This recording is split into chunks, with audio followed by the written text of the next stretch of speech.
ভাই।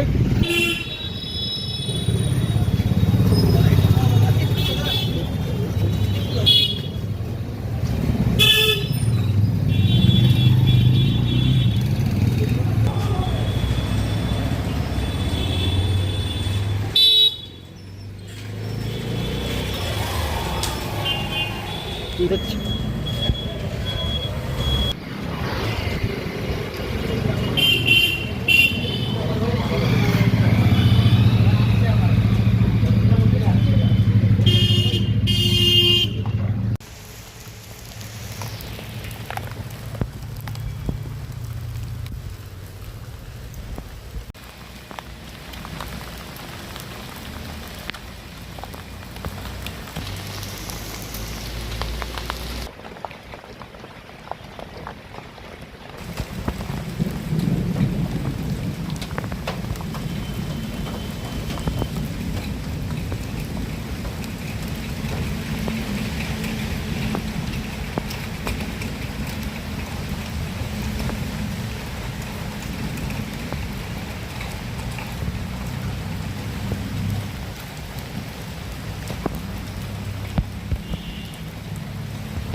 আজকে রাত্রি 8টার সময় আমি 7:30 পৌনে 8টার দিকে বাড়ি ঢুকলাম, কাউন্টিং সমস্ত কিছু শেষ করে। তো আমরা 4-5 জন দলীয় কর্মীরা মিলে কোন কোন বুথে কত ভোট পেয়েছি তার একটা হিসেব করছিলাম। আচমকা একটা ডিজের আওয়াজ শুনতে পেলাম, যে বুঝতে পারলাম বিজেপির বিজয়, মানে ক্যান্ডিডেট যেহেতু এখানে উইন হয়েছে, গভর্নমেন্টে এসছে।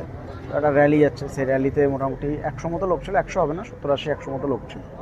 সেখান থেকে 10-15 জন ওর মুখে কাপড় বেঁধে প্রথমে রাস্তার যত লাইট আছে, আমরা গ্রাম পঞ্চায়েত থেকে এই সমস্ত স্ট্রিট লাইটগুলো লাগিয়েছি, এই লাইটগুলোকে অফ করে এখান থেকে ইট তুলে আমার বাড়ির উপর হামলা, অজস্র ইট মেরেছে আমার বাড়িতে, ওটা বাড়ির জানলা দরজা সব ভেঙে ফেলেছে, বাড়ি ব্রেকডাউন করে ভেতরে ঢোকার চেষ্টা, শুধু নেহাইতি লোহার গেট বলে ঢুকতে পারেনি, এবং বাড়িতে পেট্রোলও মেরেছে, পেট্রোলের গন্ধ রো করছে। হ্যাঁ, তখন যখন পেট্রোল মারতে লাগে তখন ওদেরই দলীয় কিছু কর্মী, ঠিক আছে, ওদেরকে এখান থেকে টেনে নিয়ে যায়। মানে ওদের পুরো পরিকল্পনা ছিল, নাহলে পেট্রোল তো ওইভাবে কেউ ক্যারি করে না, ঠিক আছে, যে বাড়িতে আগুন লাগিয়ে দেওয়ার একটা পরিকল্পনা ছিল। বাড়িতে আমি, আমার উপরে দোতলায় পরিবার ছিল, নিচে আমার 4-5 জন কর্মী, আমরা যারা হিসাবটা করছিলাম তারা ছিল। হ্যাঁ, এটাই হয়েছে। তারপর আমি রাজনৈতিক প্রতিহিংসা দিকে স্বাভাবিক ব্যাপার, একটা বিজয় মিছিল থেকে যদি আপনার বাড়ি হামলা হয় তো রাজনৈতিক প্রতিহিংসা ছাড়া আবার কী হবে? ওই এতদিন হলো না তো, হঠাৎই আজকেই বা কেন? আমরা তো, আমি নিজেই গ্রাম পঞ্চায়েতে উপপ্রধান আছি, 2.5 বছর ধরে।